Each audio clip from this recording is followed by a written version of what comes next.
O Cortiço certamente é uma obra que chama muito atenção pela sua genialidade, pelo seu conteúdo extremamente crítico. E saiba que ela pode ser utilizada para fazer análise de muitas temáticas de redação e serve como repertório sociocultural produtivo, que com certeza vai enriquecer a sua redação. Então, quer conhecer um pouquinho mais sobre essa obra e saber de que maneira ela pode servir a você na elaboração de uma ótima redação? Se liga nesse vídeo até o final!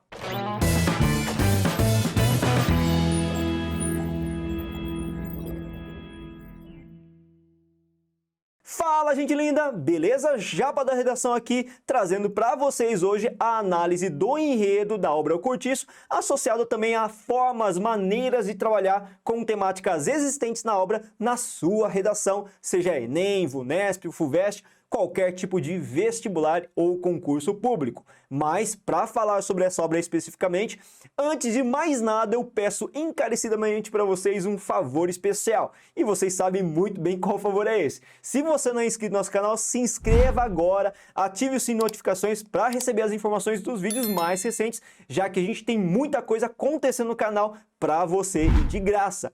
Além de tudo isso, peço a gentileza para você curtir, não se esquece, não deixa para o final, curte agora, gente. Compartilhe esse conteúdo com quem está precisando também se informar mais e adquirir mais repertório para a redação. Dito isso, podemos ir finalmente para a nossa aula. E vale lembrar que essa obra, O Cortiço, é do brasileiro afamado e reconhecido internacionalmente Aloysio Azevedo, que inclusive fez parte da Academia Brasileira de Letras desde a sua fundação. Ele foi o grande responsável por introduzir o naturalismo no Brasil no ano de 1881 com a obra O Mulato. E a partir disso, ele se familiarizou muito com o estilo e aprimorou cada vez mais esse estilo da escola naturalista. Tanto é que no ano de 1884 ele publicou uma outra obra também fantástica chamada de A Casa de Pensão e a nossa obra-prima de hoje, O Cortiço, que foi publicado no ano de 1890. Mas, professor, o que foi o bendito do naturalismo? O naturalismo é uma estética literária que recorta um intervalo de tempo da nossa história da literatura, no final do século XIX e começo do século XX. E ela tinha como característica central zoomorfização, que é a transformação do homem em um animal, ou seja, eu deturpo a realidade comparando muitas atitudes humanas a atitudes animalescas, além do que eu foco principalmente nas camadas marginalizadas que foram realmente esquecidas do poder público. E de tudo isso nós temos uma narrativa que é visceral, que realmente desnuda os vícios sociais e não poupa o leitor. O que ele tiver que falar para você, sendo ofensivo ou não, ele vai narrar, ele vai trazer para você. Ou seja, não é uma literatura que traz a idealização como era comum no romantismo. É uma literatura muito mais propensa a desnudar os vícios da sociedade, seja ela vícios de ordem individual ou vícios de ordem coletiva. Isso é muito interessante e muito pertinente. Feita essa breve explanação sobre o naturalismo, a gente já pode esperar que o Cortiço faça uma intensa crítica ao comportamento social. E o que conta a nossa história? Gente, primeiramente, é importante vocês saberem que Cortiço traz várias micronarrativas que vão se entretecendo ao longo de toda a trajetória de personagens centrais, como é o caso do João Romão e da construção do Cortiço. Mas é inegável que o elemento fundamental e estrutural de toda a estrutura narrativa é certamente a elaboração, o crescimento e a morte do Cortiço São Romão. E é nessa localidade, na periferia do Rio de Janeiro, que acontecem as mais diversas peripécias envolvendo as diversas personagens que compõem, claro, esta obra. Logo, nessa curta aula, a gente não consegue desenvolver todas as personagens, mas eu vou trazer certamente um enredo e o desenvolvimento das mais importantes. A começar pelo próprio dono do Cortiço, que é o João Romão. Quem que é essa figura no final das contas? Ele era um jovem português, muito obstinado a enriquecer de qualquer forma quando veio de Portugal para o Brasil. Ele acabou se hospedando e trabalhando na vendinha de um outro português, que havia construído uma venda ali de secos e molhados na periferia do Rio de Janeiro, próximo a uma enorme pedreira que havia naquela região. Ah, mas por que ele constrói essa vendia próximo a essa pedreira? Vale lembrar que no final do século XIX, aliás, a partir da metade do século XIX, nós temos uma intensa transformação no Rio de Janeiro. Essa escalada de transformação do Rio de Janeiro é por conta de uma questão urbanística. Lembra que o Brasil se torna independente e uma vez independente havia uma necessidade muito grande também de fazer com que houvesse a formulação da orla carioca de acordo com a arquitetura parisiense, a bela época. Então, o material de construção era muito requisitado. Então, esse português, sabendo disso, instala a vendinha próxima a essa pedreira para atender justamente esses trabalhadores todos que deslocavam-se de regiões distantes do Rio de Janeiro para vir trabalhar nesse lugar. Ou seja, os trabalhadores dessa pedreira enorme, que iam quebrar pedra, etc., e carregar essas pedras, eles precisavam, às vezes, comprar algumas coisas, mantimentos, ou mesmo lanchar, tomar uma pinga, enfim. E a vendinha estava justamente ali para isso. O que aconteceu com o dono da venda? Ele conseguiu um dinheirinho e voltou para Portugal e deixou a venda com o João Romão, que nessa época, muito jovem, obstinado e sedento por riqueza, acaba fazendo de tudo para conseguir consolidar sua venda e fazer com que ela realmente rendesse muito dinheiro. E para isso, claro, ele fazia mão de alguns recursos muito escusos, como por exemplo, ele adulterar os pesos e as medidas e as balanças que faziam a pesagem dos alimentos. Além de tudo isso, ele fazia questão de aproveitar cada grão, cada farelo para ele poder se alimentar e para ele poder lucrar cada vez mais. Olha o cara como ele era sovina de fato. E à frente da venda tinha uma tal de Bertoleza que trabalhava uma quitanda ali, vendendo alguns mantimentos, alguns alimentos para os trabalhadores também. E com o passar do tempo, os dois começaram a se aproximar cada vez mais, Bertoleza por conta da inteligência daquele português em lidar com números, e o João Romão via uma praticidade, porque no final das contas estar com a Bertoleza seria favorecer também os seus interesses. Afinal de contas, ele deixaria de pagar com uma cozinheira, poderia de repente construir um restaurante no seu próprio estabelecimento, aumentando ainda mais os seus lucros. João Romão e Bertoleza se tornam amásios, passam a viver na mesma casa e dessa forma ele alinha o útil ao agradável. Só que a Bertoleza, vale lembrar que ela é uma escrava e ela trabalhava fora, podia até ter direito de morar em outro lugar, desde que pegasse um percentual muito grande, significativo do que ela lucrava para dar para os patrões, para dar, aliás, para os donos.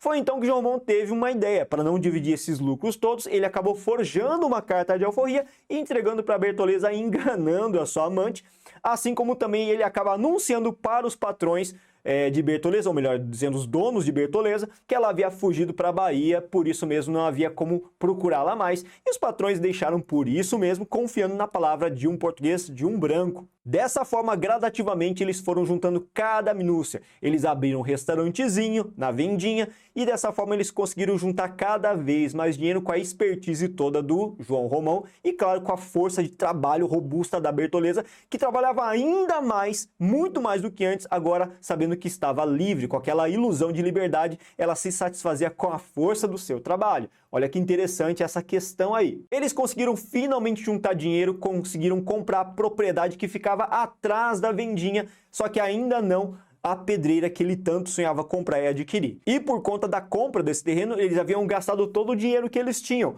Portanto, restou a ele para construir as primeiras casas desse cortiço, roubar material. Exatamente, eles roubavam material de construção, visto que no Rio de Janeiro tinha muita construção nesse momento. Então eles roubavam durante a noite e durante o dia juntavam esse material para construir as 3 primeiras casinhas. E não demorou muito para que essas casinhas fossem ocupadas rapidamente e no intervalo muito curto de tempo esse cortiço se tornou famoso, juntando cerca de 75 casinhas todas apinhadas naquele emaranhado de casas. Veja que é uma estruturação bem precária mesmo, que caracteriza um conjunto habitacional muito precário, o cortiço. Cara, e nesse cortiço não tinha água tratada, aquele banheiro comunitário, as pessoas faziam xixi, cocô, em pinicos que ficavam dentro das suas casas e jogavam lá no fundo do cortiço, na beira do brejo, diante da pedreira. Então era uma situação bem precária mesmo, de grande falta de higiene, de salubridade.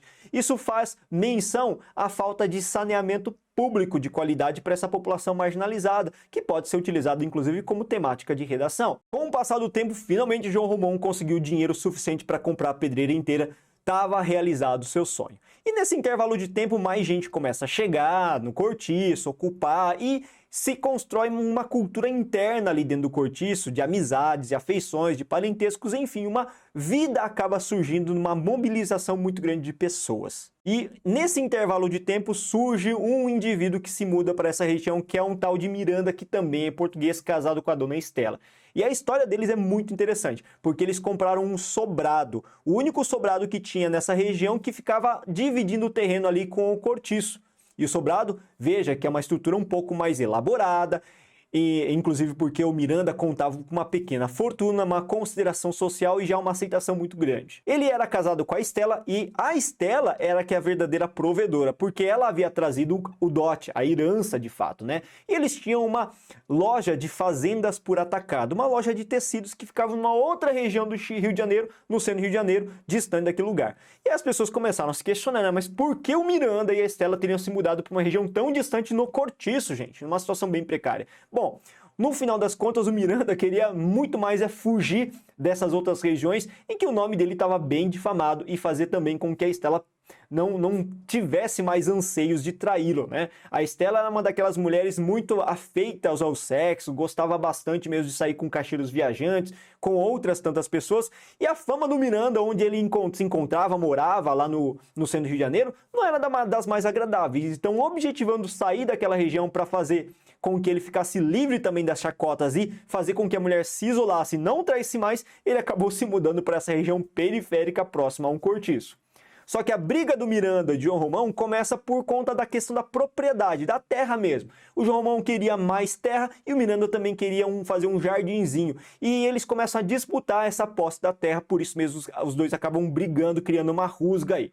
No entanto, com o passar do tempo, o que acontece? Olha que interessante. O João Romão ele começa a ficar cada vez mais rico, mais endinheirado, mas ele não perde os hábitos antigos. Então é aquele cara que veste chinelas, que está todo o tempo suado, que usa sempre as mesmas vestes puídas e em trapos. Então ele não aparenta ser uma pessoa realmente rica, apesar dele ter grandes posses. Já o Miranda não, o Miranda era aquela figura que se arrumava muito bem, se alinhava muito bem e ele demonstrava ter muito dinheiro, muita riqueza, muitas posses, além de uma educação e uma cultura muito mais refinada. E a coisa complica ainda mais quando o Miranda acaba adquirindo, ganhando o título de barão, gente. Quando isso acontece, João Romão começa a olhar para suas posses e comparar com a felicidade do vizinho. Poxa, João Romão tinha tudo, tinha muito mais dinheiro que Miranda, mas lhe faltava ainda o título de barão ou a condição de aristocrata para realmente ele ser feliz.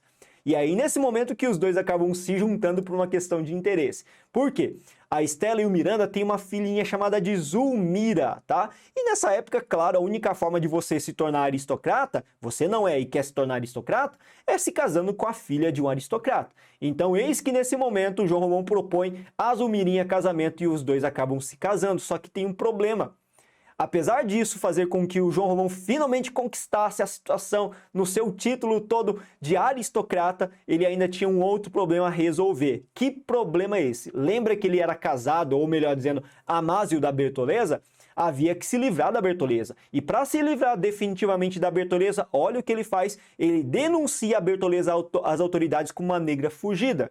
Quando as autoridades vão buscar a Bertoleza por meio dessa denúncia na vindinha do João Romão, eles encontram a Bertoleza limpando um peixe com uma faca bem velha, bem enferrujada, bem comida já, né, de tanto amolar. A Bertoleza ameaça eles, mas foge para o fundo da venda. E ao invés de se entregar às autoridades, ela prefere o suicídio, porque naquele momento ela percebe que a única forma realmente de se ver livre de toda a tutela, de toda a opressão do branco nesse sistema todo escravista era por meio da morte. Ela acaba cometendo suicídio e enfiando a faca no seu bucho e passando de fora a fora. Uma cena bem lamentável, inclusive, hein? E com a morte da Bertoleza, ele finalmente poderia ser apresentado à sociedade como o marido da Zulmirinha, fazendo parte aí de uma relação de aristocracia de uma outra classe social. E no meio de tudo isso, parece que João Romão está colhendo os mais belos frutos trazidos pela sua obstinação, por seus objetivos e pela sua falta de moralidade. No entanto, infelizmente, o cortiço São Romão ele acaba sendo incendiado numa briga que teve entre moradores de cortiços adversários. Com isso, há uma vítima fatal dentro do cortiço, mas, além de tudo isso, o cortiço também vem abaixo. O que poderia parecer uma desgraça não é para João Romão. Por quê? Porque ele aproveita essa situação do cortiço incendiado para reconstruir aquele conjunto habitacional, mas não como um cortiço. Ele constrói como um conjunto habitacional de fato que passa a abrigar uma classe média e não mais a periferia. Veja que a transformação do cortiço não é só uma transformação que acaba sendo localizada, tópica, é uma modificação que também acaba acontecendo de acordo com a perspectiva da personalidade daquilo que o João Romão apresentava esteticamente. Então, à medida que o João Romão ele vai se transformando fisicamente, esteticamente falando, para ser aceito por essa nova sociedade, ele também opera, aliás, uma transformação no cortiço, que de um cortiço passa a ser um conjunto habitacional. Veja que interessante essa mobilização de transformação tanto do dono quanto do local daquele estabelecimento, daquele conjunto habitacional. E no final da história, quem acaba se dando bem com tudo isso? Aparentemente é o João Romão que se dá bem com tudo isso, né? Me lembra até aquela máxima do Maquiavel: os fins justificam os meios. No final das contas, ele roubou mesmo, ele foi imoral mesmo, ele levou a Bertoleza ao óbito, não importa. O final das contas é que ele acaba gozando de uma condição de fortuna privilegiada pelo que ele fez em toda a sua trajetória de vida. Eu sei que vocês já estão cansados de ouvir minha voz, mas calma, não saiam daí ainda, porque tem uma narrativa bem bacana que eu quero contar para vocês também, que não pode passar batido quando a gente fala de O Cortiço. Só que antes de mais nada, eu quero convidar vocês a conhecer um pouco mais da nossa plataforma de correção de redação, a Corrija-me. Se você não conhece ainda, você pode acessar a Corrija-me pelo link que está na descrição desse vídeo. Certamente você vai gostar bastante da nossa plataforma de correção de redação. E o que é a Corrija-me no final das contas? É uma plataforma de correção de redação que trabalha basicamente com dois pilares fundamentais na sua metodologia de ensino: a teoria alinhada à prática.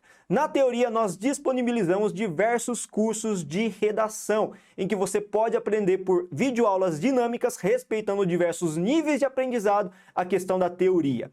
E na questão da prática, no segundo pilar, você tem a oportunidade de contar com uma ferramenta na nossa plataforma de escrita de redação. E essa ferramenta permite você enviar a redação por meio de dois recursos: ou tirando uma foto de um escrito que você fez, do manuscrito, ou você pode ainda digitar na nossa própria plataforma, contamos com esse recurso.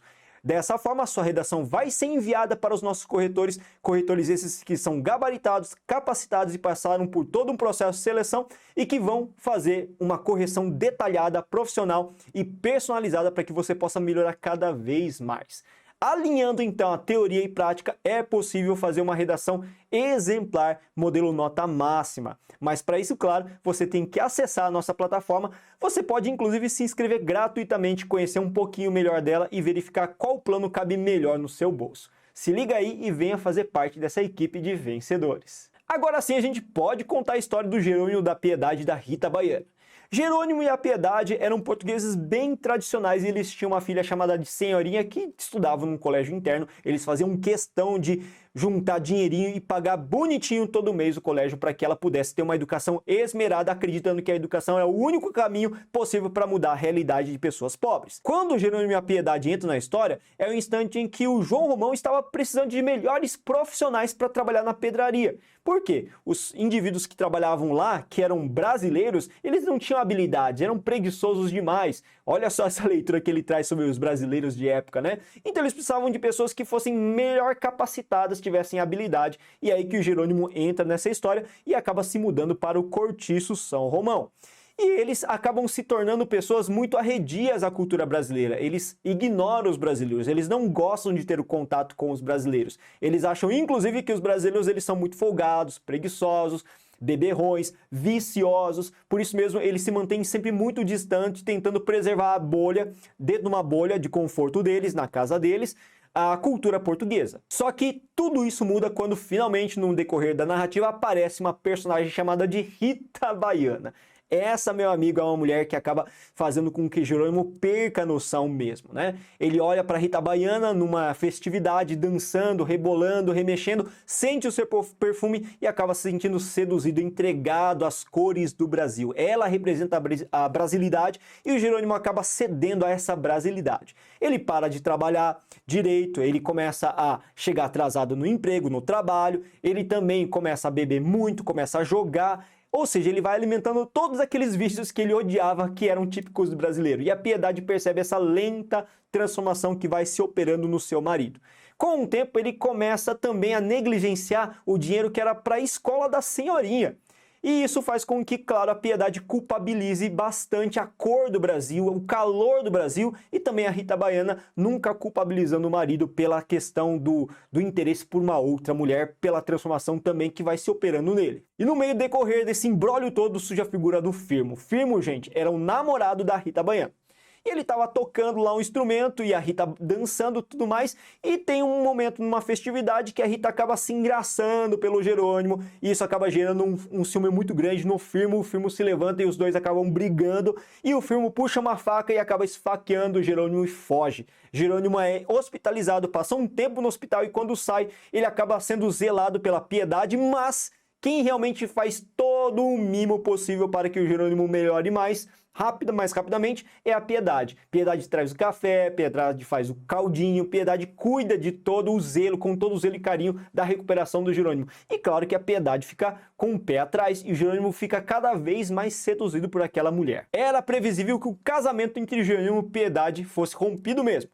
E dado o momento, o Jerônimo pegou suas coisas e fugiu com a Rita Baiana para um outro cortiço, começando a morar com ela uma vida diferente, só que uma vida regrada a vícios, a ócio, a preguiça, a jogatina, a bebedeira, ao fumo. E a perda de identidade moral do Jerônimo chega a tal ponto que ele acaba arquitetando o assassinato do Firmo. E de fato ele vai lá e mata o Firmo. Lembra que o Firmo era namorado da Rita Baiana e aquele cara que havia esfaqueado o Jerônimo e feito com que ele ficasse hospitalizado durante um bom tempo. E olha que interessante, pela personagem Jerônimo, a gente consegue entender a teoria determinista, que diz que o homem é condicionado pelo lugar em que ele vive. Então o Jerônimo ele acaba se transformando de acordo com as circunstâncias de tempo e de espaço, principalmente dadas pelas terras tropicais, pelo Brasil. Então ele acaba se tornando aquela pessoa viciosa, porque nesse espaço aqui a gente tem pessoas viciosas também. Veja que é uma forma interessante de perceber essa análise social, trazida então pelo determinismo. Marquem aí. Agora que vocês viram um pouquinho da narrativa, claro que eu trouxe apenas alguns pitacos de pontos fundamentais do enredo, vale lembrar isso, ok? A gente pode ir para os elementos que a gente encontra que podem ser utilizados como temáticas de redação. E eu selecionei aqui 5 temas bem bacaninhas que essa obra nos traz. Claro que se você encontrar uma outra temática bem pertinente que pode ser utilizada por algum outro aluno aqui, deixe nos comentários, gente. Assim a gente enriquece cada vez mais a nossa aula e a nossa discussão. Número 1, racismo e o seu legado histórico. Vale lembrar que essa obra era construída a partir de um norteamento dado por surgimentos de pseudociências na Europa que acabavam afirmando e defendendo a ideia de superioridade de uma etnia sobre a outra. Vale lembrar que esse contexto todo, ele marca a tentativa de explicar cientificamente por que é possível sim submeter uma população à escravidão de acordo com a superioridade de outras raças. Então, tendo em vista esse contexto, inclusive o contexto escravocrata brasileiro, a gente percebe que essa obra, ela traz muito latentemente o quê? O preconceito racial. Veja a figura, por exemplo, da Bertoleza, gente. A Bertoleza, no final da história, ela é simplesmente descartada pelo João Romão. Quando o João Romão percebe que ela não tinha nenhuma utilidade, então ela é denunciada às autoridades e ela acaba se matando como a única forma possível de fugir dessa situação de escravidão que impera no Brasil. Olha a crítica que o autor, Aloysio Vido, traz sobre a questão da escravidão, da objetificação do corpo negro na sociedade brasileira nesse intervalo de tempo. E a gente pode estabelecer uma ponte entre esse passado e o presente também. Se cair esse tema de redação para vocês, gente, vocês têm que utilizar esse repertório. Número 2, machismo. Vocês podem ver que essa história, ela traz um cenário, um recorte do Rio de Janeiro do final do século XIX. Então é natural também que nesse ambiente, uma sociedade patriarcal, de acordo com seu conservadorismo todo, impõe a mulher num lugar subalterno, submisso ao homem. Isso vai acontecer em diversas situações de núcleos familiares que são narrados dentro do próprio cortiço, em que as mulheres executam funções básicas do lar doméstico, como criação dos filhos, enquanto que os homens vão trabalhar fora. E essa situação fica bem evidente também quando a gente fala da Piedade. Lembra até a Piedade, que era esposo do Jerônimo? Ao invés da Piedade culpar o marido, o homem, né, pela traição dele, ele culpa a outra mulher. Veja que interessante. Isso não é uma prova cabal também do inerente machismo que acompanha muitas mulheres? Perceba que esse tipo de recorte que a gente deu sobre a obra pode ser ligado à atual conjuntura, de acordo com a cultura do machismo, em relação aos aumentos dos feminicídios, por exemplo, em relação até hoje à situação precária de muitas mulheres receberem menos do que os homens, mesmo que executem as mesmas funções e mesmos encargos. Número 3, clivagem social e segregação socioespacial. Professor, mas espera aí, o que é clivagem, né? Clivagem, gente, nada mais é do que a separação mesmo entre ricos e pobres. É quando a gente se vale de instrumentos muito bem nítidos para distinguir ricos e pobres, como, por exemplo, a construção de um muro gigantesco para separar a periferia de um conjunto habitacional rico, um condomínio fechado de luxo, enfim. E a segregação socioespacial, que tem tudo a ver com isso, é a segregação, preconceito diante do lugar em que a pessoa vive. O cortiço é um conjunto pobre, miserável, marginal. Então as pessoas que vivem nesse ambiente são segregadas, são estigmatizadas pela população que vive em outras áreas, em outras regiões.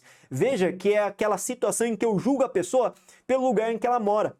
Pelo fato dela morar naquela região, eu julgo-a como um marginal. Vale lembrar que essas circunstâncias todas também fazem parte do cenário da violência nas favelas, nas periferias dos grandes centros urbanos, em que o número de assassinatos, de incursões, inclusive da Força de Segurança Pública do Brasil, e a violência toda é muito maior nessas regiões do que em lugares mais ricos, mais refinados. Interessante esse dado. Claro que a gente tem que analisar de maneira um pouco mais macroscópica, mas eu queria trazer essa temática para vocês diante dessa obra, O Cortiço também.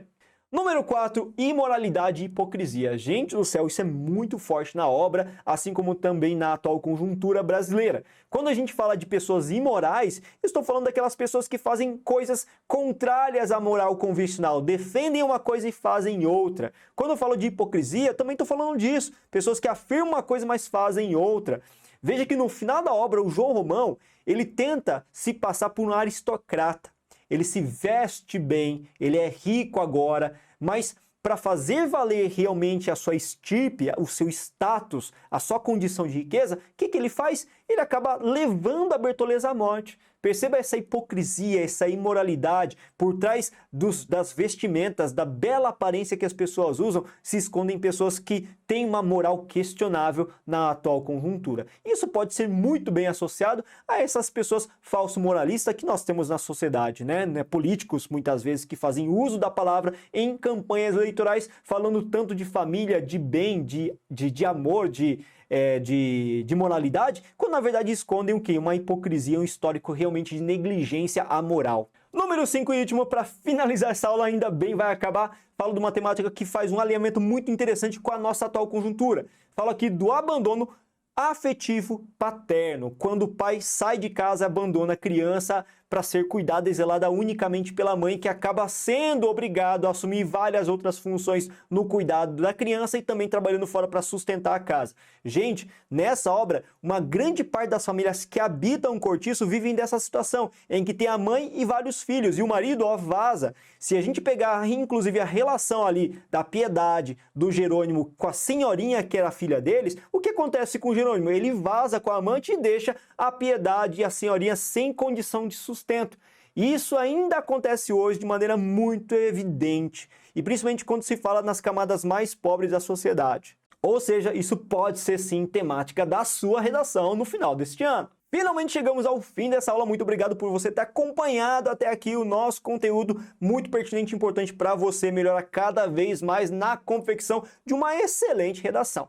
E se por acaso você ainda não segue a gente nas redes sociais, não se esqueça. A gente está presente no Facebook, no Instagram, Telegram, a gente está presente em diversos canais de comunicação para gerar conteúdo de qualidade a você. Então não se esquece de acompanhar a gente. Link dessas ferramentas todas de redes sociais estão na descrição desse vídeo. Vai lá e segue a gente. Muito obrigado e até a próxima aula.